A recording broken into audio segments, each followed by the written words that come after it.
Irmãos, nós estamos dando continuidade ao estudo dos Salmos sobre o prisma do escatom.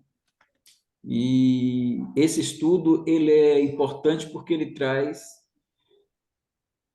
desde o Cristo pré-encarnado, a sua encarnação há 2000 anos, e também o seu ministério, e aqui estamos mais concentrados na rejeição do rei, como rei de Israel, resultando na morte de cruz.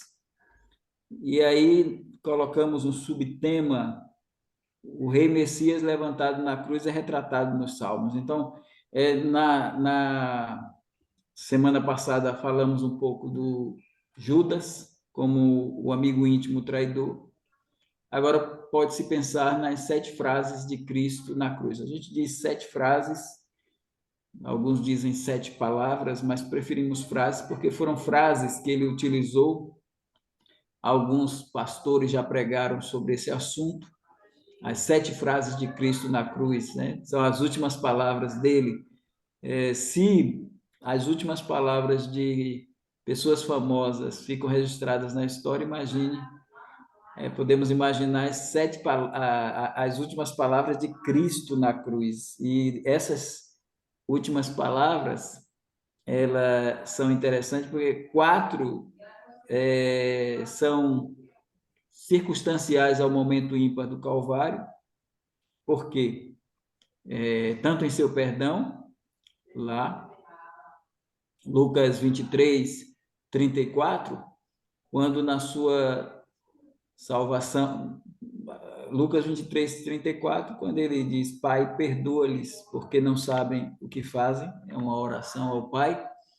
Quanto na sua salvação, a começar pelo ladrão da cruz, na segunda frase, quando ele diz: Ainda hoje estarás comigo no paraíso, ainda registrado por Lucas, como no seu cuidado com a sua mãe, esse registro é de João, quando ele diz a Maria, a João, para cuidar da mãe dele, até chegar à sua obra consumada, na sexta frase, que é João 19:30, que ele diz: está consumado.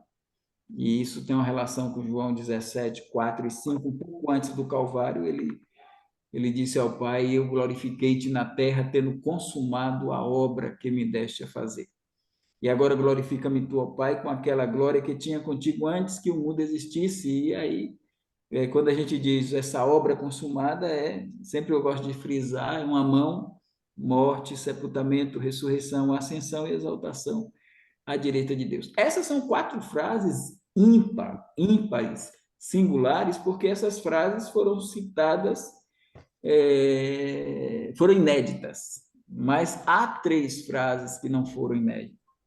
O restante das 7, citei 4 aí, mas agora nós chegamos em algo interessante. Até mesmo levantado na cruz, ele cita 3 salmos.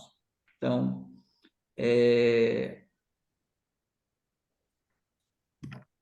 primeiro salmo é o 22, né? Então, esse Eli, Eli, lama sabachthani, do 27, 46, seria a quarta expressão. Vejam bem, irmãos, eu estou colocando numa ordem, mas nós não podemos precisar que a ordem foi essa, porque os sinóticos e o Evangelho de João registram as 4 frases, mas a gente não pode precisar, a não ser aquela, quando ele diz: nas tuas mãos entrego o meu espírito, seria a frase final. Mas aí, quando ele diz Eli, Eli, lama sabachthani, é a quarta expressão, que está lá no Salmo 22, 1, Deus meu, por que me desamparaste? Essa expressão do Davi: por que te alongas do meu auxílio, as palavras do meu bramido? Então, essa expressão, ela retrata muito bem algo que está lá em Salmo 22, mas é um salmo que contempla também outras palavras, né? Outras profecias, que é o salmo messiânico. Mas é muito bom quando a gente vê Jesus dizer isso, E a gente vai para o Salmo 22 e lê essa expressão aramaica e vê uma expressão que trata do abandono, do abandono do pai ao seu filho, né? E lá também na cruz ele diz: tenho sede. Claro que esse tenho sede, Jesus já usa essa expressão para expressar uma profecia, que não vai ter essas palavras tenho sede na profecia, mas a sede, ela provoca o cumprimento de uma profecia do Salmo, né? Então, depois disso, João 19, 28, 29, Jesus vai dizer, tenho sede. Então, depois disso, sabendo Jesus que já todas as coisas estavam determinadas para que a Escritura se cumprisse, disse, tenho sede. Então, olha como João coloca, para que a Escritura se cumprisse, ele disse, tenho sede. Então, é interessante, ele está morrendo, o seu sangue está esvaindo, ele está perdendo a vida, mas ele usa a expressão tenho sede para que como uma chave para que a escritura se cumprisse. E João vê isso, porque ele diz, depois disso, sabendo Jesus que já todas essas coisas estavam determinadas por Deus, né, por Pai, para que a escritura se cumprisse, disse, tenho sede. E aí estava pois ali um vaso cheio de vinagre, e encheram de vinagre uma esponja, né? Pondo-a no isopo, lhe chegaram à boca. Então, é João retratando isso, 19, 28, 29. E aqui, o seu sofrimento toca a sua sede. O seu sofrimento toca a sua sede. E o cumprimento do fato advém do Salmo 69, 21. Então, deram-me fel por mantimento e na minha sede me deram vinagre. Então, o ato de dar o vinagre é o cumprimento da profecia.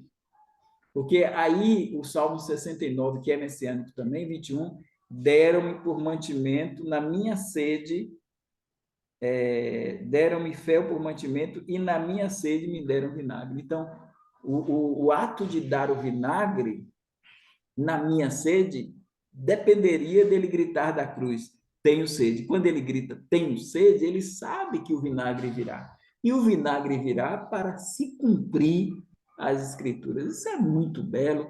Você tem 318 profecias sobre a primeira vinda de Cristo se cumprindo em Jesus. E aí os salmos não ficam de fora, porque o livro dos Salmos é o livro mais citado no Novo Testamento.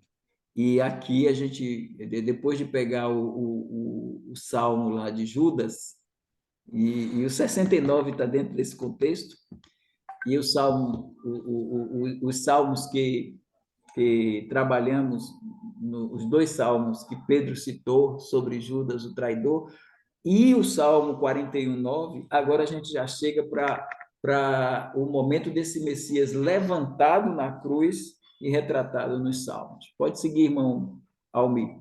Quando tiver perguntas aí, os irmãos poderão ou emitir qualquer pensamento, poderão colocar.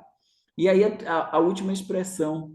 Então, tivemos o Eli, Eli, lama sabachthani, tivemos tenho sede, eu tenho sede, puxa a profecia do Salmo 69. E nas tuas mãos entrego o meu espírito, Jesus fala isso. Então, até essa fala, que está em João 23, 46, é do Salmo 30, versículo 5. Então, é a rendição do seu espírito a Deus. O texto da profecia advém do Salmo 30, versículo 5. No Salmo 30, versículo 5, temos: nas tuas mãos encomendo o meu espírito. E aí eu acho interessante, irmão Elias, que o conjunto do Salmo não cabe para Cristo. Porque assim, quando você tem aí, tu me redimiste, Senhor, Deus da verdade, tu me redimiste. Redimir é perdoar. Então, assim como Jesus entrou em Nazaré, leu Isaías 61 e parou, porque tinha uma outra parte da profecia para ele, que era o ano da vingança do nosso Deus, mas tudo era em Cristo. Aqui nessa fala, aí a gente já vê que tem um sentido único do texto, e que Davi, ele no Salmo 30, versículo 5, ele está falando dele, mas ao mesmo tempo Jesus Cristo pega a parte A, cabe em Cristo no Calvário, mas a parte B não cabe, porque Jesus Cristo era sem dolo, Jesus Cristo era sem pecado. Ele não podia dizer, tu me redimiste, Senhor Deus da verdade, porque Deus não poderia redimir a um santo e sem pecado. Mas a primeira parte cabe. E quando ele fala da cruz, você vê, ele está morrendo, seus sentidos estão se esvaindo, mas ele está ali citando a palavra de Deus, citando os salmos. Então, no Calvário, as 7 frases da cruz, 3 são a palavra de Deus, salmos. Então, Salmo 22, Salmo 69, Salmo 30, versículo 5. Nas tuas mãos encomendo o meu espírito. Notamos também a zombaria dos seus algozes. Aí nós podemos ver o Cristo retratado nos Salmos. Então, já vimos uma ação de traição, Judas o entrega na hora um pouco antes, vamos dizer, na celebração da Páscoa, um pouco antes da ceia. Então, Jesus Cristo fala, até meu próprio amigo íntimo que comia do meu pão levantou contra mim o seu calcanhar. Agora ele vai para a cruz. Quando ele chega na cruz, ele cita 7 frases. E das 7 frases, ele está citando 3 delas do Salmo. Agora ele silencia e a gente vai olhar para o cenário da cruz, o cenário do Gólgota, o cenário do Calvário, e em cima desse cenário, a gente pode ver, olha que coisa bem interessante, vinculada ao Salmo 22, não mais na boca do Salvador, do Redentor, do Senhor Jesus Cristo, mas agora na boca dos ímpios que estão ali ao redor da cruz, né? Ou você vê na boca deles, ou você vê na atitude deles, na ação deles. Então, quando você lê aqui, Mateus 27, 39 a 43, e os que passavam blasfemavam dele. Os que passavam ali embaixo, ele está levantado, e Mateus registra. Os que passavam blasfemavam dele, e olha essa atitude, essa reação, meneando as cabeças. Meneando as cabeças. E diziam, tu que destróis o templo em 3 dias, e em 3 dias o reedificas. Salva-te a ti mesmo, se és o Filho de Deus. Desce da cruz. Da mesma maneira também os principais dos sacerdotes, com os escribas, os anciãos, os fariseus, escarneciam e diziam, salvou os outros. Olha isso.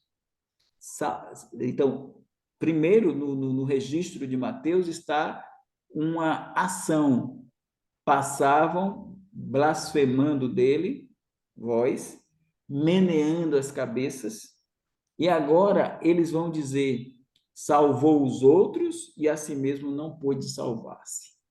Se é o rei de Israel, desça agora da cruz e creremos nele.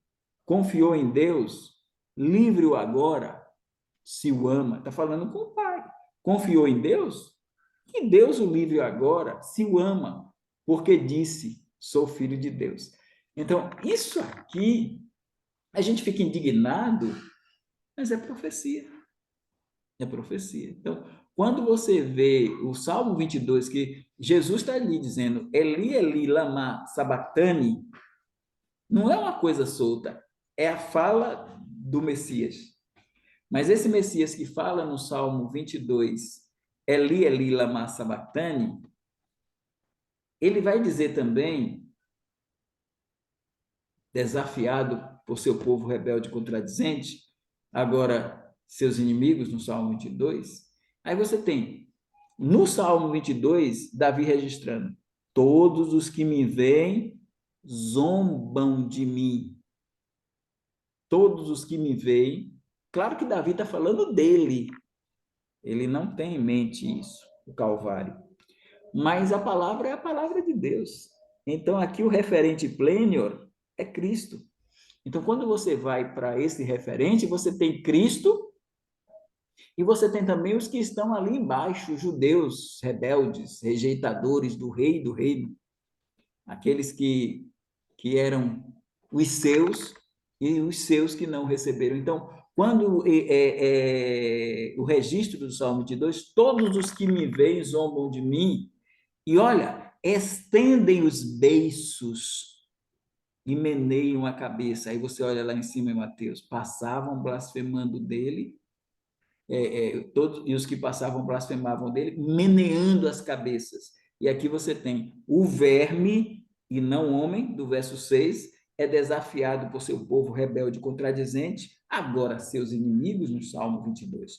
Todos os que me veem zombam de mim, estendem os beiços e meneiam a cabeça, dizendo, aí você vai lá para baixo, no Mateus 27, 39 a 43, aí você tem lá a expressão lá de baixo, lá de Mateus, confiou em Deus, livre-o agora, se o ama. Aí você tem agora aqui, dizendo, confiou no Senhor, que o livre, livre-o agora, pois nele tem prazer.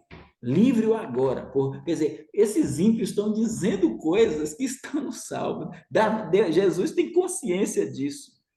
Desde quando ele diz, tenho sede, recebe o vinagre, o fel.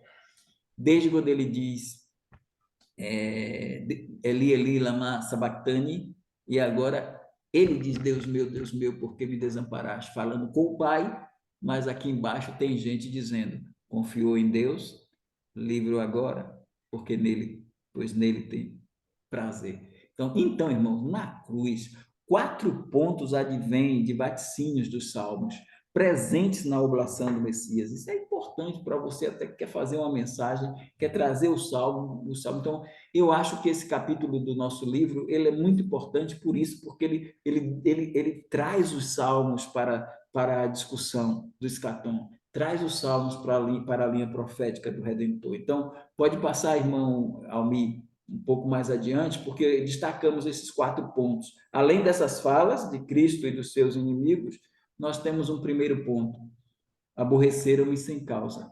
Esse é um primeiro ponto, que está lá no Calvário. Né? Aborreceram-me sem causa. Aí o ódio iníquo prevalece desde o ministério do rei até o injusto julgamento em que foi submetido, culminando com a sua morte na cruz.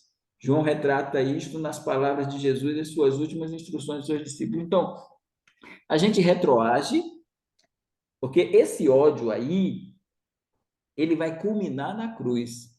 Mas Jesus, já naquelas instruções aos seus discípulos, no capítulo 15, lá no verso 25, claro que tem o verso 24, eu posso até, você também pode olhar aí, o verso 24 do capítulo 15, porque eu trouxe o 25, que é a expressão, que é expressão do Salmo, mas no capítulo 15, verso 24, ele vai dizer assim no 24. O livro tem um texto aqui que eu não estou achando. E agora ele citou o livro. Aquele livro que ele escreveu, o pastor escreveu. Olha, se eu, entre eles, não fizesse tais obras, quais nenhum outro tem feito, não teriam pecados. Mas agora viram-nas e me aborreceram a mim e a meu pai. Me aborreceram a mim e a meu pai. E aí vem o 25, diz: mas é para que se cumpra a palavra, ó a coisa, mas é para que se cumpra a palavra que está escrito na sua lei. Odiaram-me sem causa. Odiaram-me sem causa. E onde é que está isso, pastor? Aí a gente lê no Salmo 35. A gente foi para o 30, foi para o 22, foi para o 69, foi para o 41. Agora vamos para o Salmo 35. Olha o que diz o Salmo 35. Não se alegrem os meus inimigos de mim sem razão. nem acenem com os olhos aqueles que me odeiam sem causa. Quer dizer, Davi está falando dele, mas aí no finalzinho, Jesus pega isso aí. Me odeiam sem causa. E aí você vai para o Salmo 69, que é o Salmo do vinagre, do fel, na sua sede, é o Salmo de Judas lá, da rejeição de Judas. E aí, no 69 diz, aqueles que me odeiam sem causa são mais do que os cabelos da minha cabeça. Aqueles que procuram destruir-me, sendo injustamente meus inimigos, são poderosos. Então, restitui o que não furtei. Então, quando ele diz, aqueles que me odeiam sem causa. Então, Jesus pegou o Salmo 69, verso 4, aqueles que me odeiam sem causa, e pega o Salmo 35, verso 19, aqueles que me odeiam sem causa. Então, quando Jesus diz lá em João 15, já das instruções, me odeiam sem causa. Esse ódio, ele vai culminar com a crucificação.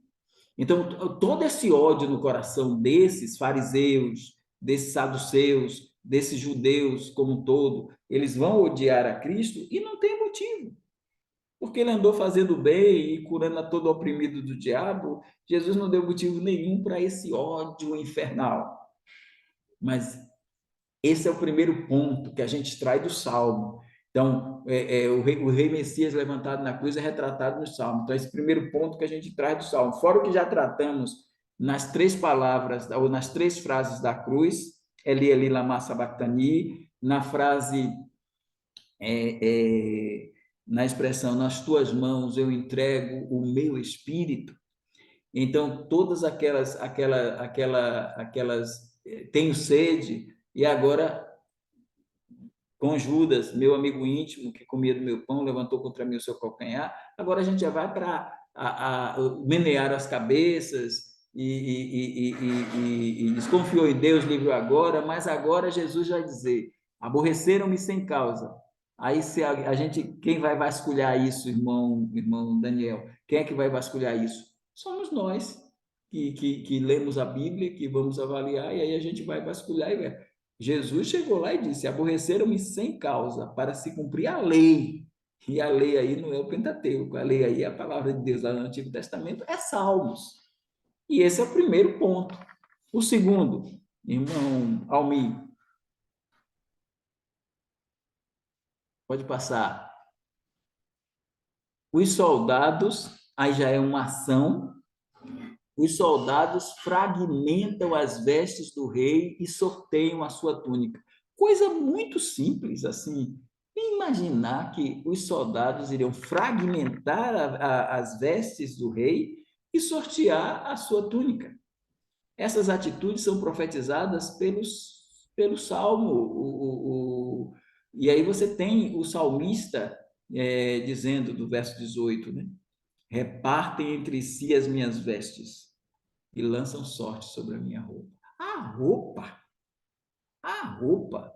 E você tem aí essa rejeição do rei de Israel, resultando na morte de cruz, com ações, o ódio infernal. Agora, isso já não é dos judeus, agora já não é judeu, agora é soldado que não tem conhecimento nenhum da Bíblia, dos Salmos, de nada, e eles estão cumprindo o que é dito no Salmo. E aí, nós temos, repartem entre si as minhas vestes e lançam sorte sobre a minha roupa. O cumprimento das mesmas está em João 19. Então, aí o Salmo retratou isso. Mas João 19, bem detalhadamente, o apóstolo João colocou. Tendo, pois, os soldados crucificado a Jesus, tomaram suas vestes e fizeram 4 partes, olha a fragmentação, para cada soldado uma parte, e também a túnica. A túnica, porém, tecida toda de alto a baixo, não tinha costura. Disseram, pois, uns aos outros, e essa roupa aí foi que os soldados botaram nele, né? Uma coisa assim, que não era nem dele, que ele não usava no seu dia a dia, no seu cotidiano, no seu ministério. É uma roupa que, quando eles escarneceram de Cristo, colocaram a coroa de espinho, bateram com o caniço na cabeça e botaram lá a túnica botaram a roupa como se fosse o rei, e aí começaram a zombar, salve rei dos judeus. Essa roupa, que ninguém sabe de onde esses soldados tiraram, essa roupa é objeto de profecia. Então, a túnica, porém, tecida toda de alto a baixo, não tinha costura. Disseram, pois, uns aos outros: não a rasguemos, mas lancemos sorte sobre ela, para ver de quem será. E aí João coloca: para que se cumprisse a escritura que diz: repartiram entre si as minhas vestes, e sobre a minha vestidura lançaram sortes. Os soldados, aí João faz questão de colocar: os soldados, pois, fizeram essas coisas. Isso aí, não tem como a gente pensar em Jesus. Jesus era diferente de todo mundo, pessoa especial, e ele cumpre, até nessas coisas aí, a Escritura vem, o salmista vem e coloca, e aí a Escritura vem, João faz questão de dizer, os soldados, descrentes, escarnecedores, beberrões, cuspiram no rosto de Jesus, fizeram aquilo tudo, esses soldados fizeram estas coisas. Eles fizeram essas coisas, é isso que João está colocando. Eles fizeram essas coisas, eles trazendo a Bíblia para Cristo, né? Esse é o segundo elemento. O terceiro elemento, irmão Almi, põe para nós. E aí já vai mais adiante, né? Isso aqui são duas coisas interessantes, né? Traspassaram-me as mãos e os pés e o ajuntamento de malfeitores. Aborreceram-me sem causa, fragmentaram as minhas vestes, lançaram sorte em minha túnica, traspassaram as minhas mãos e pés, o ajuntamento de malfeitores. Estão um link forte com os Salmos. Então, a sua crucificação com os malfeitores é descrita no Salmo 22.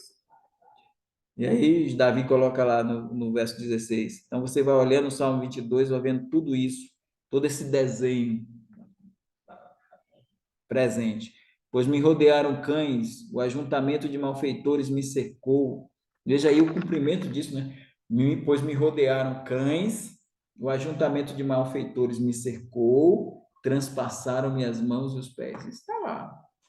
Está lá. O cumprimento dessas passagens se dá em relação aos malfeitores, conforme Marcos 15. Crucificaram com ele dois salteadores, um à sua direita, outro à sua esquerda, cumprindo-se a escritura que diz: com os malfeitores foi contado. Então, claro que o ajuntamento de malfeitores, o cumprimento disso aí, já fica o ajuntamento de malfeitores com ele, e vem esse cumprimento, mas a gente sabe que Isaías 53:12 é mais forte, quando diz que com os malfeitores foi contado. Mas não pode passar despercebida a profecia do ajuntamento de malfeitores. Então, está lá em Isaías 53:12, mas está também no Salmo 22:16. E sobre os cravos e a ressurreição, sobre os cravos a ressurreição demonstra, Lucas 24, vede as minhas mãos e os meus pés, que sou eu mesmo, apalpai-me e vede, pois o espírito não tem carne nem ossos, como vês que eu tenho. Então, mãos e pés, a ideia do transpassaram minhas mãos e os pés, está aqui no Salmo 22, verso 16, e quando ele ressuscita, ele mostra as mãos e os pés. Então, esse terceiro elemento. Quarto elemento, irmão Almi, quarto elemento. E aí é fantástico, né? Nenhum dos ossos do seu corpo foram quebrados. Então, até isso, nenhum dos ossos. Então, vestes, lançou sorte à túnica, dividiu o vestido em quatro partes. Nenhum dos seus ossos foram quebrados. Este é outro texto profetizado por Davi. Já vamos para outro Salmo, 34. Então, vocês veem. Salmo 40, encarnação, vimos lá atrás. Salmo 40, encarnação. Aí você tem: corpo me preparaste, minhas orelhas furaste, ou meus ouvidos abristes. Então, o escritor de Hebreus trabalha essa formação do corpo dele. Corpo me preparaste. Agora aqui você já tem esse corpo já com 33 anos e 6 meses, e agora Deus não deixa que nenhum dos seus ossos se quebre. Claro que isso é em vida ainda, né? Em vida não, na morte. Porque Os soldados foram lá ver Dimas e Gestas e Jesus, né? Dimas e Gestas é Eusébio de Cesareia, traz aí o nome dos dois ladrões, né? Um se converteu, Dimas, do lado direito, e Gestas, o do lado esquerdo, era um incrédulo, né? Então, quando eles foram lá cortar as pernas, não cortaram a de Jesus. Mas não cortou. Por que aquele soldado não cortou? Ele preferiu furar o peito de Jesus lá no coração e saiu água e sangue. Então, este é outro texto profetizado por Davi no Salmo 34. Ele lhe guarda todos os seus ossos, nem sequer um deles se quebra. Ele lhe guarda todos os seus ossos, nem sequer um deles se quebra. O salmista está falando de uma forma geral, ele está falando do justo, que é assim que funciona, mas isso é messiânico, isso é profecia, né? O Davi, ele não tem essa noção mais de que era Jesus de Nazaré, que estava ali no Calvário e que um soldado ia chegar lá para cortar as pernas dele, não cortou. Isso é tão bem descrito por João, o evangelista. Olha como João descreve de forma muito interessante. Ele diz: foram, pois, os soldados. E, na verdade, quebraram as pernas ao primeiro e ao outro que com ele fora crucificado. Mas vendo que Jesus já morto, né? Vendo já morto, não lhe quebraram as pernas. Ele faz questão de colocar isso, né, João? Não lhe quebraram as pernas. Contudo, um dos soldados lhe furou o lado com uma lança. Logo saiu sangue e água. E aquele que o viu testificou, e o seu testemunho é verdadeiro, e sabe que é verdadeiro, o que diz, para que também o creiais. Por isso aconteceu, para que se cumprisse a escritura que diz, nenhum dos seus ossos será quebrado. Então, João pegou, retratou, descreveu o cenário, mostrou, até nesse momento, Jesus Cristo já morto. Então, o Jesus Cristo morto, ele está morto. E mesmo morto, então tem momento em que a fala dele, as 7 frases, 3 ele cita consciente ali: tenho sede, Deus meu, por que me desamparastes? Em tuas mãos entrego meu espírito. Mas agora ele já não fala mais, ele já está morto. E um soldado romano que não entende nada, ele vai lá cortar e corta as pernas dos 2 ladrões, mas quando chega em Cristo, ele não vou cortar, não. Ele já está morto. Então, e João diz, ele fez isso para que a escritura se cumprisse. Aí, irmão Elias, eu chamo a atenção, detalhes tão singelos como esses se cumpriram literalmente. Por que que nós vamos ficar com os irmãos presbiterianos e aliancistas quando falam da segunda vinda de Cristo e eles tentam espiritualizar textos? Sim, para a primeira vinda de Cristo, até isso aí, vestes, túnica lançou sorte, vestes, vestes fragmentadas, repartidas, osso não se quebra. Por que para a segunda vinda de Cristo as profecias não podem se cumprir literalmente? É uma pergunta que a gente faz aos reformados, aos aliancistas. Por que espiritualizar passagens quando a gente vê coisas tão simples tendo que se cumprir literalmente? Segue, irmão Almi.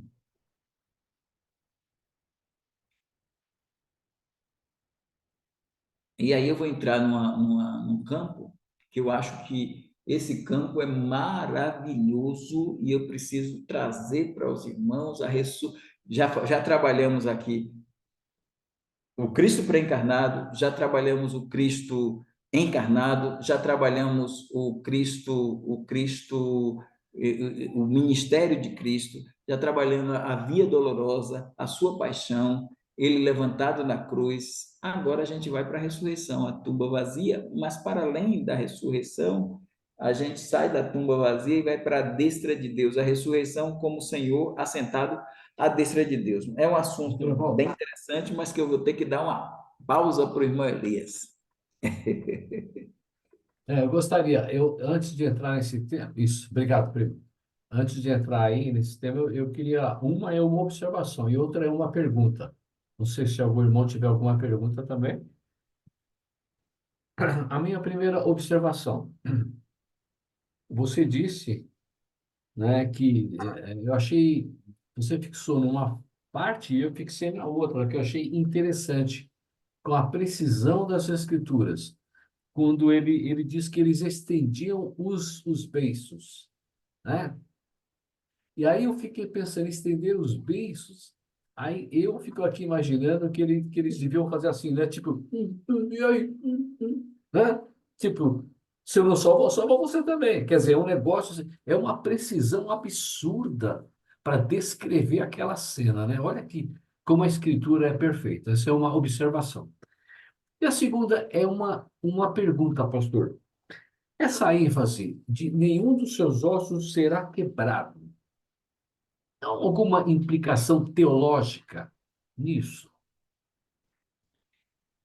Isso se casa, irmão, foi bom o senhor ter falado isto, porque isto se casa perfeitamente com o Salmo 16.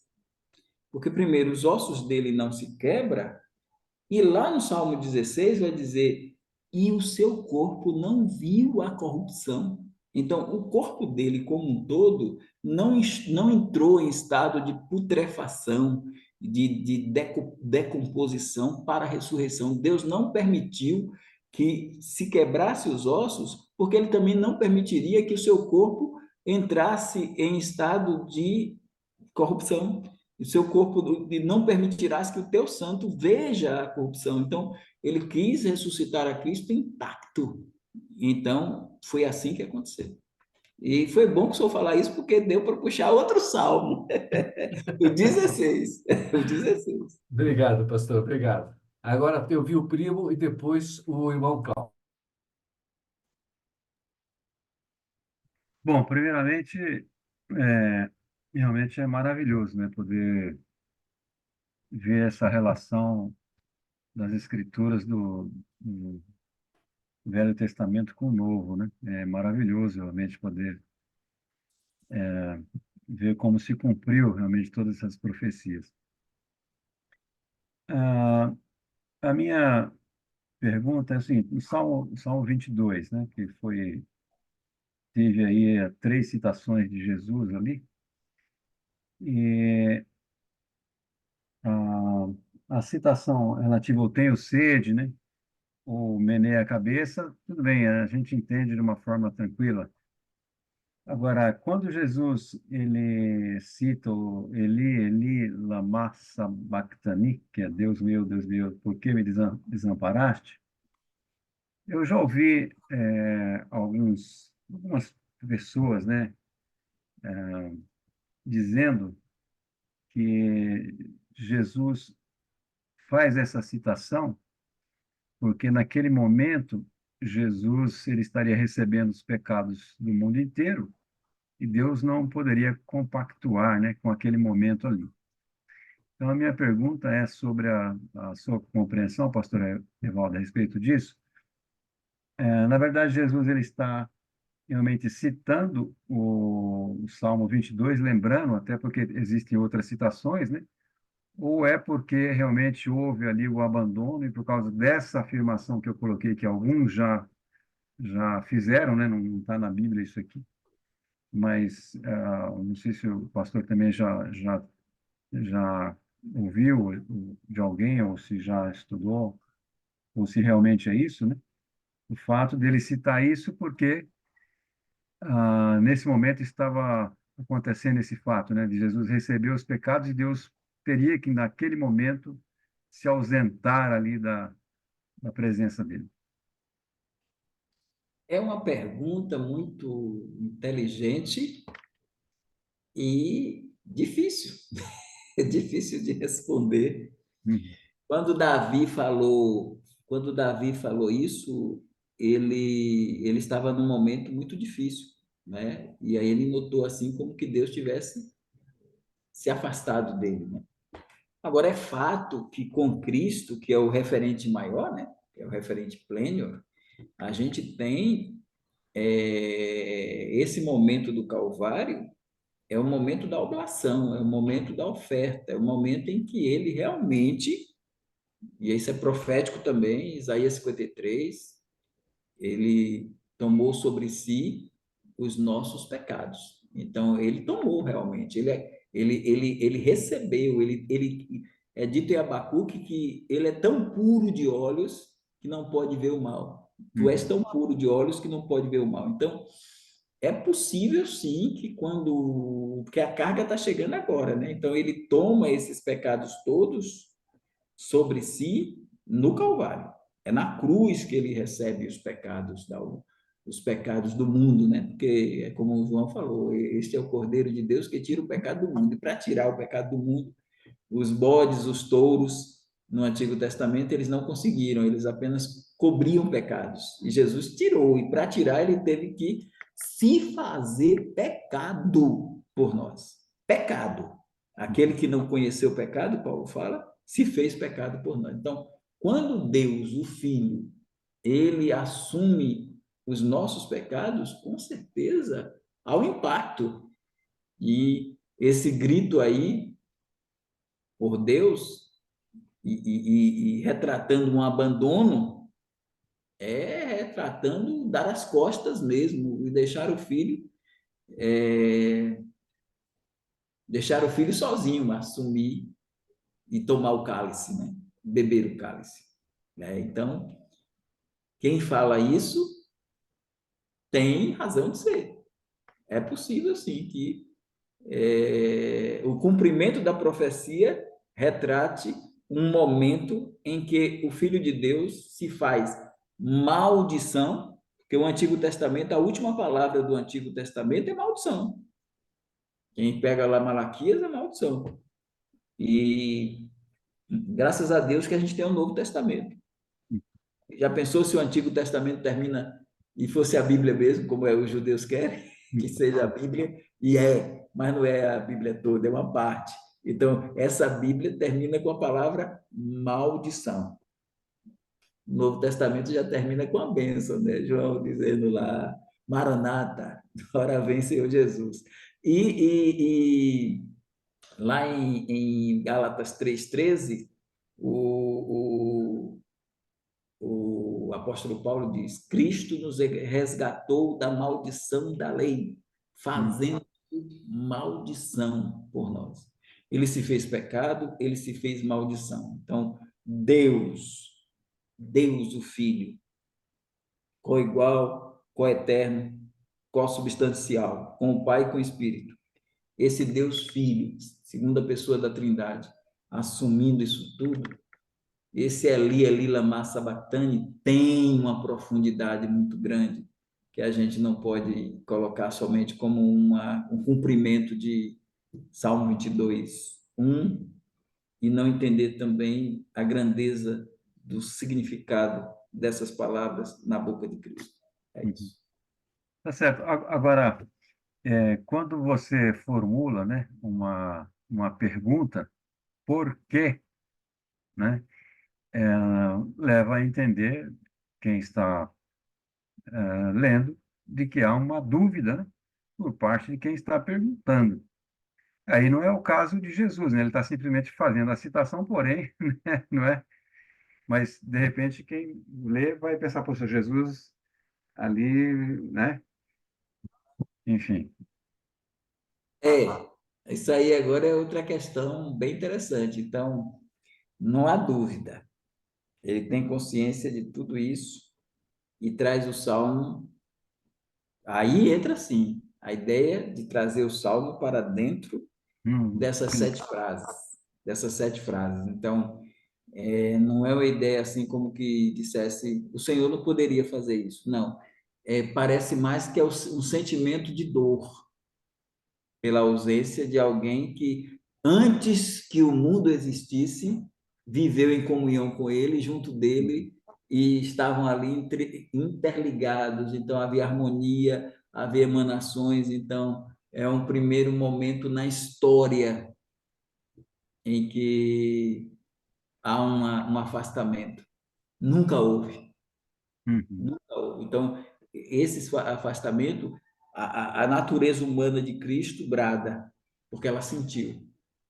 Então, esse "por que me desamparaste" não tem a ver com uma atitude de dúvida, como que dissesse, não era para o Senhor, não era para o Pai ter feito isso, mas é o sentir, né? Lá em Lamentações, Sim, ele vai dizer assim: não há dor igual a minha. Não existe dor igual a minha. Então, a dor que ele sentiu, o sofrimento, a paixão, dentro de todo esse contexto da paixão, esse foi o momento mais complexo, mais difícil, e que ele, quando grita isso aí, nem quando as gotas de suor se transformaram em gotas de sangue ao chão, retratadas por Lucas, que era médico, nem isso, lá no Getsemane, quando ele chora e diz para Deus: se for possível, passa de mim esse cálice, porque a morte viria, né? Para Deus sofrer a morte já é ruim para pessoas humanas, meramente humanas. Imagine o Deus sofrer a morte, né? O Filho de Deus sofrer a morte. Então, não é uma ideia de dúvida, é um desabafo, porque a natureza humana sentiu. Eu acho que é isso. isso. Isso é o que eu vejo também. É mais uma expressão de como ficou aquele sem a presença de Deus, né? Então, olha, eu realmente sem a tua presença, né? Eu realmente, então, e não indo para o caminho da dúvida, mas e sim para querer demonstrar como está, né, a situação daquele que está sem a presença de Deus. Eu também penso dessa forma. Muito bom, obrigado. Maravilha, primo. Irmão Klaus. Depois do irmão Klaus, a irmã Cristina, depois o irmão Daniel, depois o irmão Carlito. E depois o pastor Danilo, agora levantou a mão. Então, irmã Cristina. Tá me ouvindo bem? Sim, perfeitamente. Beleza?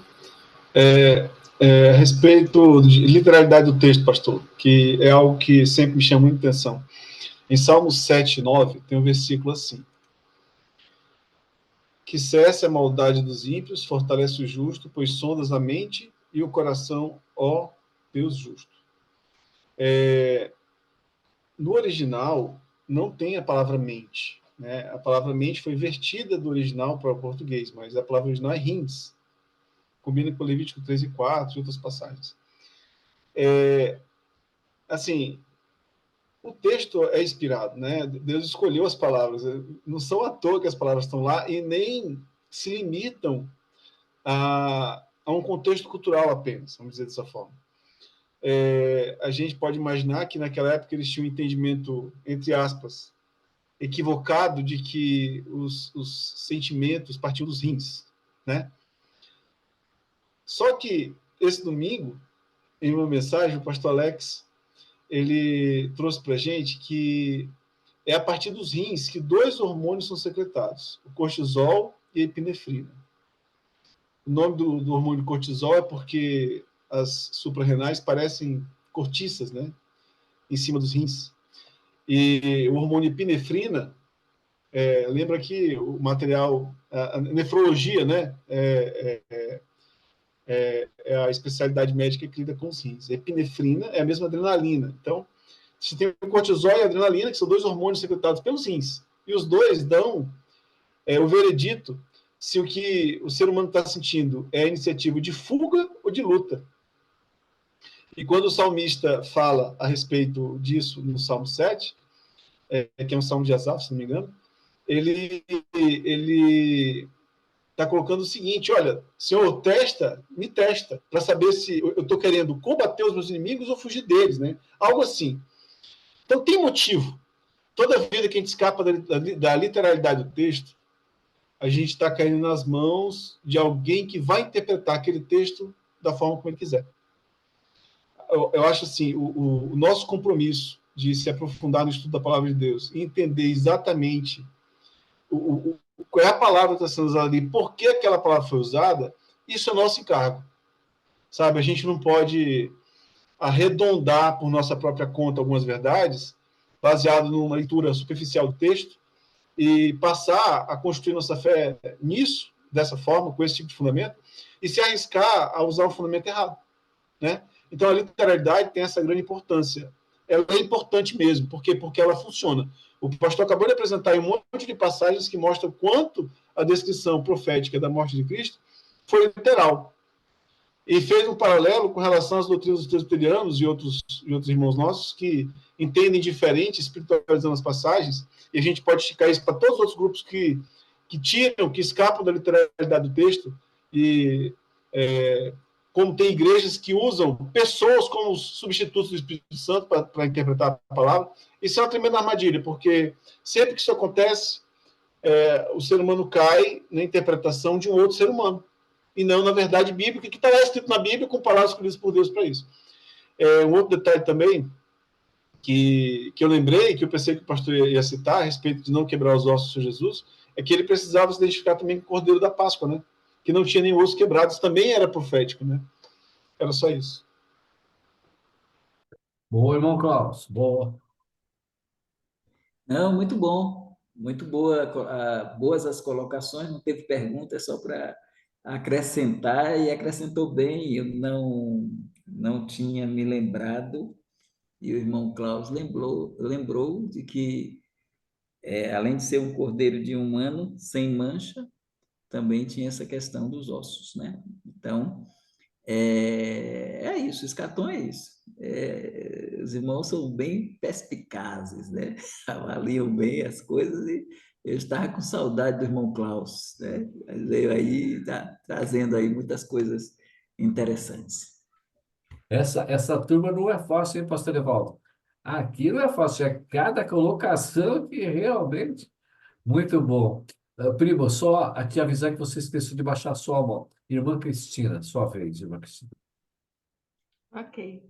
Então, estou maravilhada, pastor Evaldo, por ver, né, não sabendo que Cristo cumpriu as profecias, literalmente, mas ver, eu nunca tinha visto, nunca tinha reparado nisso, que o povo cumpriu a profecia, sem saber. Os soldados, os ímpios, cumpriram a profecia. Como que a gente vai duvidar que as profecias de Deus vão se cumprir? Ah, mas ele é ímpio. Não importa. Você vai cumprir, porque está escrito. Olha, eu fiquei maravilhada. Até escrevi aqui: soldados cumpriram a profecia, o povo cumpriu a profecia, os soldados. O livro meu tem mais rabisco do que outra cor, mas escrito, vou escrever outro livro em cima. Mas eu fiquei maravilhada de saber. Vai se cumprir, porque já se cumpriu literalmente. Estou maravilhada. É só isso que eu queria falar. E que o irmão Almir falou, o Salmo 22 diz: Deus meu, por que me desamparaste? Ele precisava cumprir a profecia, ele não podia tirar a palavra. Por quê? Vamos saber lá na glória. Essa é a expressão por quê.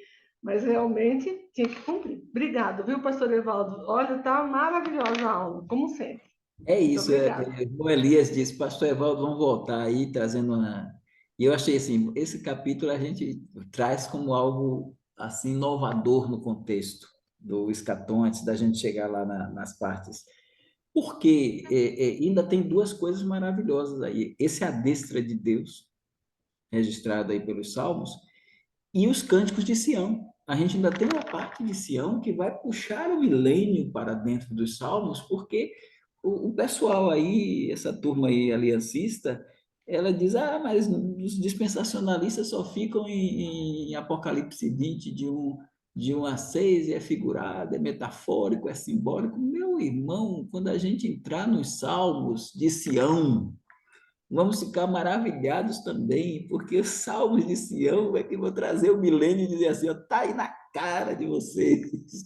Na cara do Hernandes Dias Lopes, o Augusto de Condemos, essa turma boa aí, mas ó, tá na cara aqui. Vamos chegar lá. É isso aí. Vai tá na cara do Paulo Júnior também, que não acredita na minha ideia, é impressionante. Mas, enfim, deixa para lá. Na minha ordem aqui, irmão Daniel, irmão Daniel.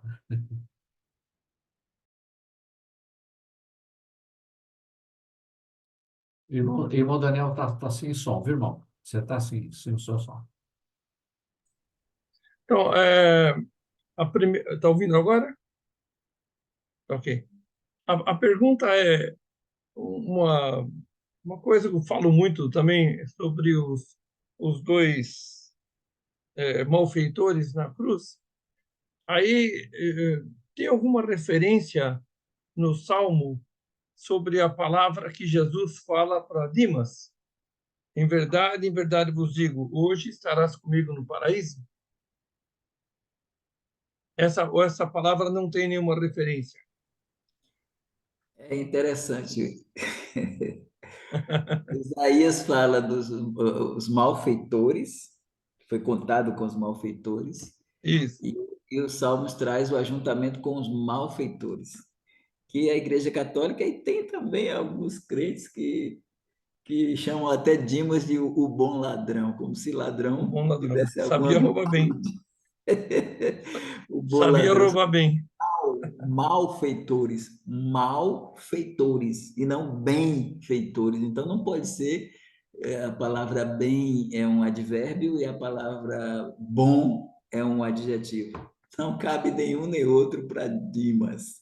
São malfeitores. Agora, graças a Deus por Lucas, irmão Daniel. Daniel. E Mateus vai dizer: e os dois malfeitores que estavam com ele blasfemavam dele. Ponto. Se a gente fica com isso, a gente ia dizer, foram os dois para o inferno. Mas Lucas mostra que um deles se arrependeu. E o que ocorre nesse processo é que Mateus está certo.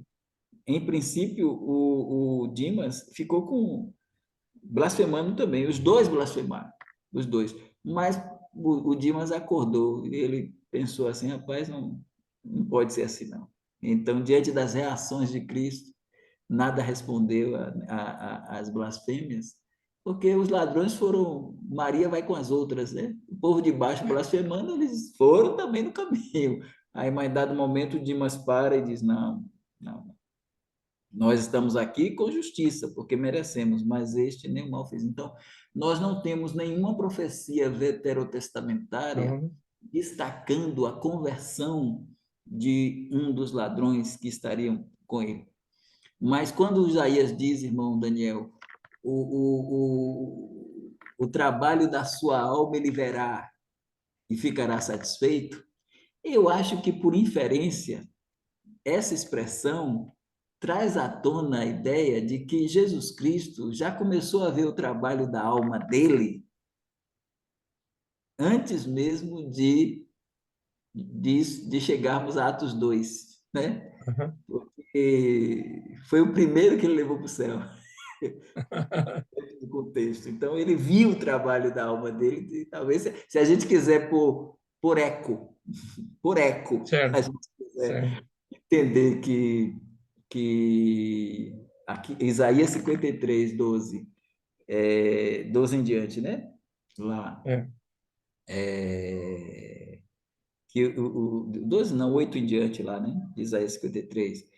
Ele fala, usar essa expressão, é possível, claro que dentro do contexto, que houvesse uma referência a esse arrependimento, mas é algo assim que a gente pode dizer assim, por inferência, né? Que ele viu o Certo. trabalho da alma dele ali na primeira conversão, depois do Calvário, ou dentro do contexto do Calvário. Viu? É isso. Agora, pastor, quando o pastor fala Salmo 30, versículo 5, eu tenho aqui uma Bíblia mais antiga, né? Aquela brasileira. E ele diz: pois na sua ira dura apenas um momento, no seu favor está a vida. O choro pode durar a tarde, pela manhã vem o cântico de júbilo. O versículo 6: quanto a mim, dizia eu na minha prosperidade, nunca jamais serei abalado. É o 35 e o 36. Nós podemos usar o 36 no lugar do 35? Podemos. Agora, eu acho que eu estou, viu, irmã Elias? Eu estou pegando todas as lives do Escatom e estou baixando. essas questões. Eu gosto do irmão Daniel, que ele sempre vai lá e pega aqui. Então, tem versículos que porque eu citei, eu quase que faço um índice de versículos. Certo. Eu fiz índice de autores e tal. Eu ia fazer de versículos, agora, quando eu fui analisar, eu citei nesse livro, mas foi muito versículo, Ah, muitos versículos. Então, sim, sim. em algum momento, a cachola acabou jogando o versículo e ele não sendo o versículo. Então, Então, é, nenhum e desses dois na, versículos retrata não seria o Salmo 30 assim. Eu não posso precisar agora, mas no outro momento eu posso precisar o texto. Viu? tá. Mas é isso. E no mesmo lugar, lá na página 219, no lugar de João 23:46, colocar Lucas 23:43, 46. Obrigado, pastor. Obrigado pela resposta. Obrigado, Mandarel, também. Irmão Carlito, pastor Danilo e depois pastor Dilson. Irmã Cristina está com a mão levantada, mas acho que é porque ela esqueceu de abaixar, né? Não? Vai falar de novo? Ok, então tá bom. Então, irmão Carlito e depois pastor Danilo. Bom, o capítulo 21 de Mateus fala da entrada triunfal de Jesus em Jerusalém. A gente fica admirado como um sistema pode mudar a trajetória de conduta de pessoas de uma questão de dias, porque Jesus ele entra em Jerusalém acompanhado de uma multidão que o aclama e logo 3 dias depois estão crucificando. Então a Isso. gente olha para isso e vê como as pessoas que estão assim esperando algo, né, se frustram rapidamente sem entender de fato o que estava acontecendo. E foi exatamente isso que aconteceu, porque Jesus ele simplesmente na sua palavra ele também diz: vinde a mim todos que estáis cansados e sobrecarregados e eu vos aliviarei. Tomai sobre vós o meu jugo e aprendei de mim, porque sou manso e humilde de coração, porque o meu jugo é suave e o meu fardo é leve. Imagine, irmãos, você chamar para si toda a responsabilidade, todos os problemas da humanidade do mundo. Vinde a mim todos que estáis cansados. Então isso não é pouco. Muitas vezes aqui a gente tem um probleminha aqui, que tem uma tia aqui com 101 anos, minha sogra também que faleceu, que nos deu um pouco de trabalho, lutas grandes aqui. E simplesmente duas coisinhas assim que a gente acha que muitas vezes é muito, e Jesus simplesmente diz estas coisas. E o povo simplesmente esquece nesses momentos difíceis em que Jesus passou, esquece exatamente tudo aquilo que ele fez, que ele falou, que ele fez rapidamente, por um sistema, por causa de até mesmo. E eu já vi de pessoas que diziam crentes, eu ouço nos dias de hoje. Eu ouço desde que era criança, pessoas velhas, criadas no Evangelho, que Jesus vai voltar, e até hoje não voltou. Então, acho que passou isso também na mente daquelas pessoas lá, né? Mas a gente que tem a esperança nunca deve esmorecer e continuar firme, sabendo que ele vai voltar. Pastor Evaldo, teria alguma coisa a acrescentar em cima disso aí? Que a humanidade, a gente tem exemplos, Israel é um exemplo. Tem salmos que a gente lê e mostra toda a bondade, a grandeza de Deus e tudo, e depois mostra o povo se rebelando, né? O povo se esquecendo de tudo que Deus trouxe. Então, e a postura de mudança do povo já demonstra que é falsa é falso o provérbio vox populi, vox Dei. Então, não existe voz do povo, voz de Deus. Aquele povo que gritou lá, Hosanas, que o senhor citou aí, né? Uhum. E aclamou Jesus como rei. E isso eles aclamaram quando foi, quando foi no Litróstos, disseram a Pilatos: crucifica, crucifica. O mesmo povo que estava gritando hosanas e aclamando Jesus. Depois crucificam, crucificam. Eu vou crucificar o vosso rei, nós não temos outro rei senão a César. Isso aconteceu também na época de Getúlio Vargas com o Carlos Prestes, né? É,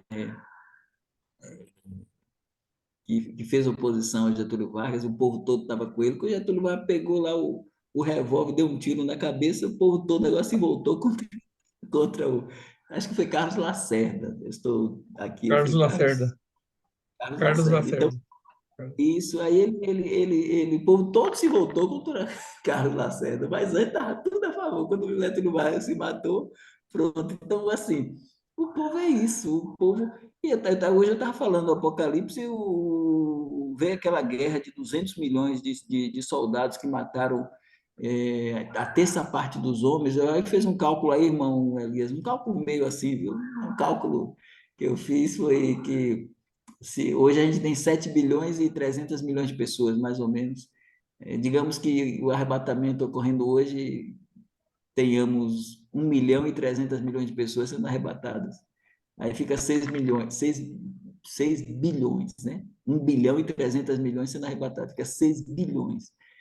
Se você pegar a terça parte, 200 milhões de soldados matando a terça parte, aí nós temos lá em Apocalipse capítulo 9, a sexta trombeta, 2 bilhões de pessoas morrendo. E a expressão que é usada, quando usar em Apocalipse, os que habitam sobre a terra, nenhum é crente. Essa expressão, os que habitam sobre a terra em Apocalipse, é tudo incrédulo. Tudo incrédulo. Então, esses 2 bilhões foram tudo para o inferno. E aí a gente vê, depois que esses 2 bilhões são mortos, ou seja, 20 milhões de soldados matando 2 bilhões de pessoas, um, um soldado para cada 10 pessoas, né? Ou para cada 20 pessoas, um soldado para cada 20 pessoas. Não, para cada 10. E aí a gente olha depois para lá, para frente, e no mesmo texto vai dizer: e os outros homens não se arrependeram das Não. suas idolatrias, das suas feitiçarias, das suas ladroices, não se arrependeram. Deus punindo e eles não se arrependeram. Então, irmão Francisco, é isso. A humanidade é isso aí. O povo é volúvel, né? Que diria os nossos políticos? É isso aí. Obrigado, pastor, mais uma vez. Irmão Francisco, irmão Carlito, pode abaixar a mão para... pastor Danilo agora, por favor. E ainda o Apocalipse diz que eles blasfemaram o nome de Deus, né, pastor? Que é pior ainda de compreender. Pastor, eu não sei se eu entendi bem, mas a questão da referência de Salmo 30, versículo 5, na verdade é Salmo 31, versículo 5. Acho que essa era a referência que o pastor estava citando. E aí eu Foi só queria bom, fazer um complemento. foi bom você falar isso, porque, como eu disse, eu estou baixando. Aí eu já corrijo lá. Vou dar uma Pronto, olhada no livro, se eu coloquei 35, mas é 31,5. Chegou 31, perto. 5. Aí eu só queria fazer um complemento e também uma pergunta ao pastor. O complemento é com relação àquela questão dos ossos quebrados, que enquanto os irmãos estavam discutindo, eu fui dando uma analisada aqui, e diz o texto de João capítulo 19 que a iniciativa dos soldados de quebrarem os ossos era para tentar antecipar a morte daqueles que estavam crucificados, o que incluía o próprio Jesus Cristo, porque o fato de quebrarem os ossos iria impedir com que eles tentassem respirar para aí acelerar o processo de morte. E eu creio, particularmente, eu acho que está ligado à questão profética, né? O fato de Jesus, antes disso, já ter entregado seu espírito. Porque o fato de os soldados terem quebrado os ossos dá a eles a autoria da morte. E no caso de Jesus, nenhum homem poderia lhe tirar a vida, mas ele mesmo teria que a entregar. Ele mesmo fala isso lá em João capítulo 10, 17 e 18, quando diz: por isso o Pai me ama, porque eu dou a minha vida para a reassumir. Ninguém a tira de mim, pelo contrário, eu a espontaneamente a dou. Eu tenho autoridade para entregar, mas também para reavê-la. este mandado eu recebi de meu Pai. Então, não seriam soldados que iriam tirar a vida de Jesus quebrando seus ossos, mas sim Jesus iria entregar voluntariamente a sua vida conforme já estava dentro do plano de Deus. Agora, pastor, uma pergunta. Com relação à questão das profecias messiânicas, principalmente dentro dos Salmos, qual seria o limite para que nós pudéssemos fazer essas comparações? Porque todos os salmos que o senhor citou têm as suas referências dentro da história de Jesus e dentro do Novo Testamento. Agora, por exemplo, com relação a esses limites, quando eu leio o versículo 2 de Salmos 22, diz o seguinte: Deus meu, eu clamo de dia e não me responde, também de noite, porém eu não tenho sossego. Isso já me remete ao Getsemane, Jesus orando ali, buscando a Deus, e Deus não necessariamente respondendo a sua oração. Não está claro que, obviamente, está tratando da questão do Getsemane, mas seria incorreto utilizar essa passagem para se referir a ele? Ou o correto seria apenas usar os versículos associados aos próprios eventos relatados no Evangelho para encaixar aí e evitar até mesmo expandir muitas ideias alegóricas e assim por diante? Pastor Evaldo, antes dele responder, é o que eu falo, o negócio aqui não é fácil não, pastor Danilo. Olha, a observação que o pastor fez foi espetacular, né? Né? Glória a Deus, Essa irmão. história aqui do que Jesus, né, que ele que deu a vida, não foram os soldados, né, que vão lá apressar a morte, né, como você havia falado, e eu também já tinha lido isso.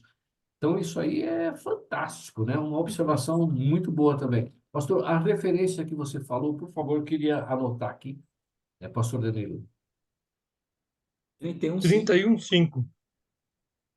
31:5. Muito obrigado. 31:5. Desculpa interromper, pastor Evaldo, pode Não, responder de agora maneira para ele. Obrigado, pastor Danilo. Ótimo, Elias. Eu faço suas minhas palavras. Eu ia dizer isso também. Foi uma observação muito boa, essa observação da entrega. E isso corrobora também com outra ação. Ele não tomou o amortecedor, vamos dizer assim, Não. tem um momento em que ele não toma o vinagre, porque seria como se fosse uma anestesia, né? E ele teria que assumir isso também, esse sofrimento. Então, o que o pastor Danilo coloca, então, ele não antecipa a morte dele, no sentido de que esse link com ninguém tem o direito de tomar a minha vida, eu dou, né? Então, ele entregou voluntariamente e ele, quando ele entrega o Espírito, que é profético, né? Nas tuas mãos encomendo o meu Espírito, né? Agora, o senhor pontua uma coisa que é bom a gente pensar, né? A gente não pode pegar um salmo todo aplicando palavra a palavra em Jesus, né? Eu acho que já temos muitos textos do Novo Testamento que se aplica ao salmo sobre Cristo, né? Então, é bom a gente nos atermos mais ao que Jesus falou, ao que alguém falou citando o salmo em Hebreus ou outros textos, do que a gente pegar, porque é fato que o salmo, ainda que seja messiânico, mas ele é um salmo que retrata, e a gente entra naquela parte que a gente nivela o Novo Testamento com o Antigo, e a gente prima pelo sensus unum, um significado único, com suas significâncias, seus referentes, suas aplicações. Então, diante disso, é bom a gente pensar que o Salmo também tem a ver com o salmista que escreveu. Então, tem muitas coisas que se relacionam com ele. E a gente não pode pegar e aplicar, como eu mostrei aqui, aquele texto que fala em tuas mãos eu encomendo o meu espírito, mas a outra parte diz, tu me redimiste. Isso não teria como aplicar a Cristo. Então, tem que desvencilhar ali. Ali não vai para Cristo, esse tu me redimiste, porque Cristo não pode ser redimido pelo fato dele ser sem pecado. Então, ele não poderia ser redimido, né?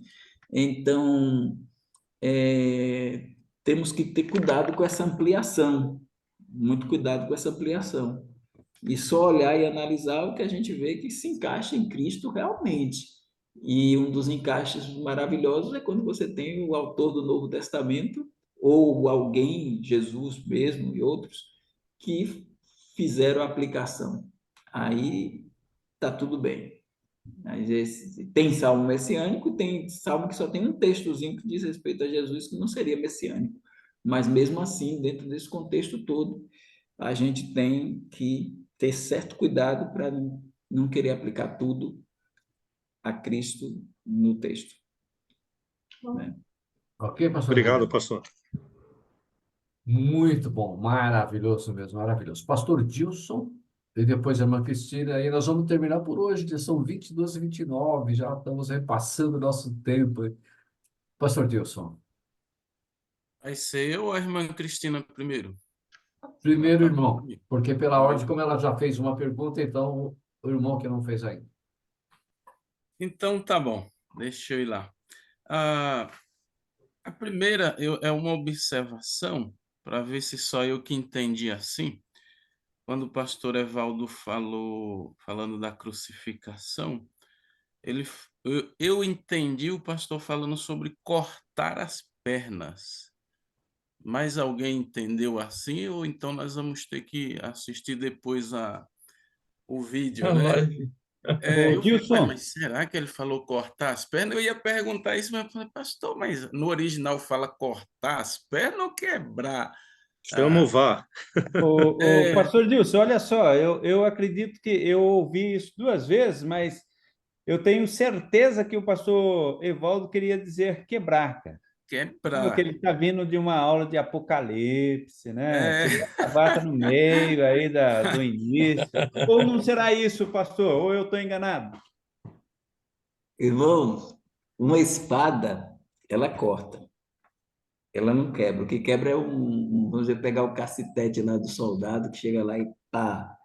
Então, cortar as pernas com a espada quebrou a perna, porque vai decepar o osso também. Era tão afiada que chegaria a isso. Então, eu creio que, porque a ideia que o pastor Danilo traz, que é importante, de abreviar a morte, quebrar a perna só não abrevia a morte, não. Se quebrar a perna, não abrevia a morte de ninguém. Agora, quando você decepa a perna, dá a hemorragia, e aí o sangue desce, e aí. Então, a ideia, historicamente falando, dentro do contexto da história, os soldados, isso era já uma prática. Então, é quebrar a perna? É. Mas é porque a gente entende quebrar a perna só quebrar o osso lá e tudo bem, que diz lá nenhum dos seus ossos será quebrado. Mas a nós nos parece que a ideia de quebrar as pernas envolve, nesse contexto da cruz, não estou falando de quebrar porque lembrar aqui dos irmãos do Anderson Silva, né? Dizer até que eu pareço com ele, o Spider, né? E aí o que é que acontece? Ele teve a perna quebrada, né? Vocês viram como ficou. Assim, isso aí abrevia a morte do indivíduo lá. Então, Pastor, deixa eu só fazer uma parte, só fazer uma parte rápida. Tem um filme no Netflix chamado Em Defesa de Deus. É um filme cristão, tá? Nesse filme, um jornalista ele faz uma pesquisa para tentar provar que a Bíblia se contradiz de alguma forma. E ele vai pesquisar a morte de Cristo. E no filme ele entrevista um cirurgião. E o cirurgião faz um monte de explicações de como é que funcionava a morte de cruz. No caso do crucificado, a posição dos braços ela atrapalhava a respiração, tá? Ela comprimia os pulmões. O que acontecia era o seguinte, é que o crucificado, muitas vezes, se apoiava nas pernas para ter mais amplitude de respiração. Quando as pernas eram simplesmente quebradas, ele perdia a sustentação, ficava pendurado pelos braços, e isso comprimia o pulmão e ele morria quase imediatamente. Então, no caso do crucificado, a simples quebra da perna era suficiente para matá-lo mais rápido. Tá? Só essa parte. ok. E que a parte, né? E que a parte, hein? Ô, pastor, o negócio hoje aqui realmente não está fácil, né? Parabéns, irmão. Muito bom. Pode seguir, Então, pastor Rodrigo, por favor. era sobre isso que eu ia Pastor falar, que eu Dilson, também perdão, Dilson. já tinha ouvido justamente sobre isto, né? Que ao bater nos joelhos, então daria os joelhos sairiam da sua posição inicial e o seu corpo então descia, e sendo assim, os seus pulmões se comprimiam e ele morreria afogado ali, né? Então, era isto aí. A outra questão, com relação lá que ó, o irmão me falou, por que me desamparastes? Essa é uma pergunta. Ele não estaria ligado lá com Mateus 24:36, quando Jesus também diz, porque daquele dia e hora ninguém sabe, nem os anjos dos céus, nem o Filho, mas unicamente meu Pai. Não, não seria essa expressão Jesus ali se colocando apenas como o homem Jesus na cruz, clamando, por que me desamparaste?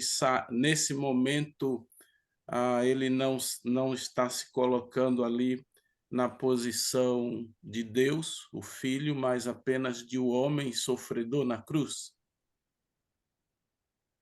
Irmão pastor Dilson, a kenosis, Filipenses 2, de 5 a 8, esse autoesvaziamento, ele abrange da encarnação à ascensão. Então, nesse processo da encarnação à ascensão, nós temos esse autoesvaziamento.